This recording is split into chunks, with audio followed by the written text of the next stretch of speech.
Buenas, buenas, nuevamente con ustedes aquí Keter Ramírez y en esta oportunidad, quiero hablar sobre un tema que es muy importante porque también causa mucha confusión y es el tema de las diferentes manifestaciones del Espíritu Santo en la vida de los cristianos. ¿Y por qué hay tres tipos de manifestaciones diferentes de parte del Espíritu Santo con respecto a los cristianos? Bueno, porque no todos los cristianos son salvos. Recordemos que el mismo Jesucristo dijo que muchos son los llamados y pocos son los escogidos. Eso está en Mateo 22:14, porque muchos son llamados y pocos escogidos. Entonces tenemos que entender, Mateo 26 también dice, así los primeros serán postreros y los postreros primeros, porque muchos son llamados, más pocos escogidos. Entonces, tenemos que entender primero, y de este tema hemos hablado bastante, lo vamos a volver a repetir las veces que sea necesario, pero hemos hablado bastante del hecho de que Dios está llamando a todos los que puede llamar, porque a todos los que les es dado el mensaje de parte de otros cristianos, a todos los que se les habla, aunque sea de la Biblia, así no se les esté predicando el verdadero mensaje, pero se les habla la Biblia, Dios está haciendo un llamado con esas personas y entonces el Espíritu Santo actúa en base a ese llamado. Pero no es la misma manifestación la que hace el Espíritu Santo con los llamados que con los que ya han sido escogidos. Apocalipsis 3:20. He aquí yo estoy a la puerta y llamo. Si alguno oye mi voz y abre la puerta, entraré a él y cenaré con él y él conmigo. Entonces el Señor está a la puerta y llama. Ese es el llamado. ¿Y el llamado es para qué? Porque el Señor quiere que todos los hombres vengan al cambio de disposición mental y quiere que todos los hombres sean salvos con el conocimiento de la verdad. ¿Y cuál es el conocimiento de la verdad? Bueno, Marcos 1:15, versículo que siempre utilizamos. Estar cambiando o estén cambiando la disposición mental y confiando en el buen mensaje, como ustedes lo han traducido. Arrepentíos y creed el evangelio. Arrepentimiento, esa palabra que se ha utilizado de una manera errónea en la traducción cuando es cambio de disposición mental, porque si lo buscas en griego es metanoia, y metanoia significa una metamorfosis mental, o sea, el dejar de considerar lo que mentalmente los hombres consideran que es bueno y se identifican con eso que ellos llaman bueno, pensando que son justos, pensando que no tienen nada pendiente con Dios, que no tienen nada pendiente con la justicia divina, ignorando el decreto de Ezequiel 18:4 que dice, aquí todas las almas son mías, tanto el alma del Padre como el alma del Hijo son mías, el alma que pecare, esa morirá. Nótese que no está hablando de la muerte del cuerpo, sino de la muerte del alma. Y habla de que el alma que morirá será el alma que pecará. Sin embargo, todos los seres humanos hemos pecado. Si usted va a los 10 mandamientos, todos en algún momento hemos mentido, todos en algún momento hemos robado, todos en algún momento hemos codiciado algo que no es nuestro, todos en algún momento hemos hecho aquello que está en contra de su voluntad. Por tanto, ese decreto aplica a todos los seres humanos los abarca ese decreto y todos, por medio de ese decreto, tienen que morir almáticamente. Sabemos que todos los hombres van a morir físicamente, eso no es ninguna novedad. Todo el que nace va a la muerte física, pero almáticamente, ¿qué significa morirá? El alma que pecare, esa morirá. ¿Qué significa? Bueno, significa una eternidad separado de Dios, por toda la eternidad quemándose en el lago de fuego. Primeramente en el infierno, que es un lugar provisional para aquellos pecadores que están en la espera del juicio final, juicio que se va a llevar a cabo 1000 años después de que Cristo gobierne la tierra, aunque ese ya es otro tema, son temas escatológicos, son temas apocalípticos. Luego de los 7 años de gran tribulación, el Señor Jesucristo regresa con su iglesia, destruye el reinado de la bestia, del anticristo, y toma el control en el mundo. Dice la Biblia que regirá las naciones con vara de hierro, pasarán 1000 años, y luego de esos 1000 años viene el juicio ante el gran trono blanco, el juicio final, en el cual todos los que han sido ya muertos sin Cristo, muertos sin el sello de Dios, esas personas entonces van a ir a una eternidad en el lago de fuego. Entonces a eso es a lo que se refiere el alma que pecare, esa morirá. Se refiere a aquellas almas que pasarán una eternidad sin Cristo, una eternidad sin Dios, una eternidad separados de Dios en el tormento y en el sufrimiento eterno.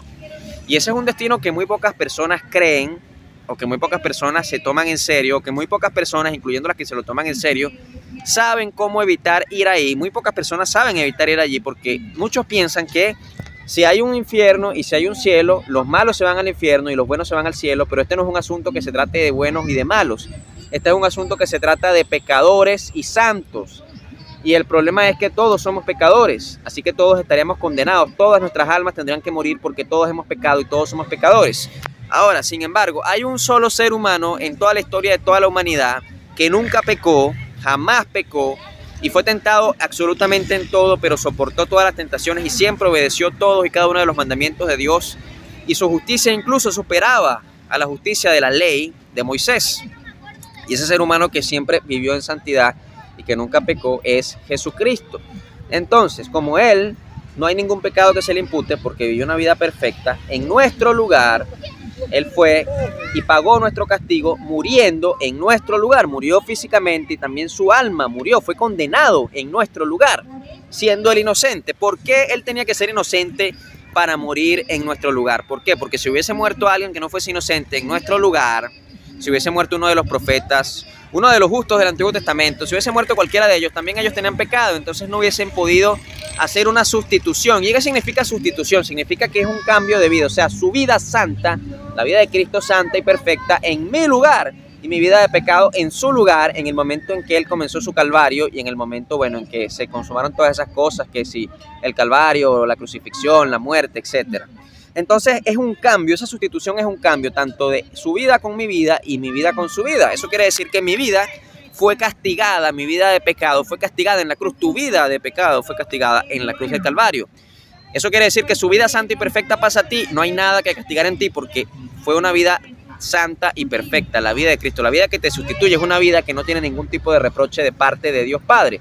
Así que si el alma que pecare ciertamente morirá, el alma de Cristo murió en tu lugar, así que tu alma va a vivir porque en tu lugar está la vida santa y perfecta de Cristo. Y esto, la sustitución expiatoria de Cristo Jesús, esto es el Evangelio. Vamos a movernos aquí. Esto es el Evangelio verdadero, el creer esta sustitución, pero tienes que hacer primero un cambio de disposición mental. Primero reconocerte como un pecador que está condenado. Ezequiel 18:4, repito. Aquí todas las almas son mías, tanto el alma del Padre como el alma del Hijo. El alma que pecare ciertamente morirá. Ese decreto está vigente por toda la eternidad. Dios ni siquiera perdonó a los ángeles que pecaron y los expulsó del cielo. Entonces, eso aplica para los ángeles, pero también aplica para nosotros. Sin embargo, hay una diferencia entre los ángeles y nosotros, que los ángeles que pecaron no tienen un redentor. Sin embargo, nosotros tenemos un redentor que en nuestro lugar dio su vida y nosotros podemos aceptar ese regalo y a través de ese sacrificio, a través de esa sustitución, ser salvos, volver a entrar otra vez en el paraíso del cual Adán y Eva fueron expulsados y con ello expulsando toda la humanidad. La humanidad puede volver a esa comunión santa y perfecta con Dios.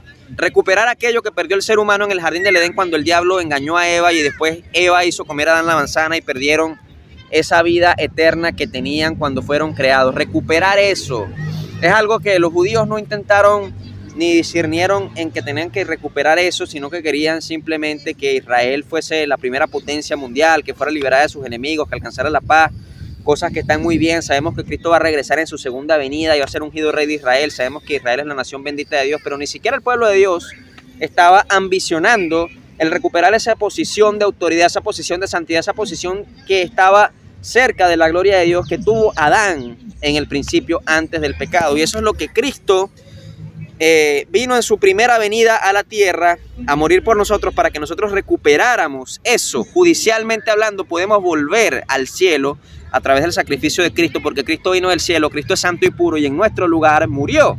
Entonces había que ambicionar eso, y a eso se refiere el Señor cuando dice: os es necesario nacer de nuevo. ¿A qué se refiere con nacer de nuevo? A que el hombre estaba muerto espiritualmente. El hombre que no conoce a Cristo, el hombre que está sin Cristo, está muerto espiritualmente. ¿Y por qué está muerto espiritualmente? Porque Adán, con su pecado, murió espiritualmente. Entonces el hombre no perdió su comunión con Dios. Ahora, Dios, a través de los pactos, a través de los patriarcas, a través de la sombra de lo que había de venir, de los sacrificios animales para purificación de pecado, etcétera, y tomándole en cuenta la fe a esos justos del Antiguo Testamento, logró hacer que ciertas personas escogidas del pueblo de Dios vivieran espiritualmente. Sin embargo, cuando el Mesías vino al mundo, ellos rechazaron al Mesías, a Jesús, no creyeron en él y murieron espiritualmente y fueron expulsados más adelante, tiempo más adelante, de su tierra, que es el pueblo de Israel. Sin embargo, para nosotros los gentiles vino la gracia de Dios, y si cumplimos con estas dos demandas de Marcos 1:15, podemos entonces ser salvos y revivir espiritualmente.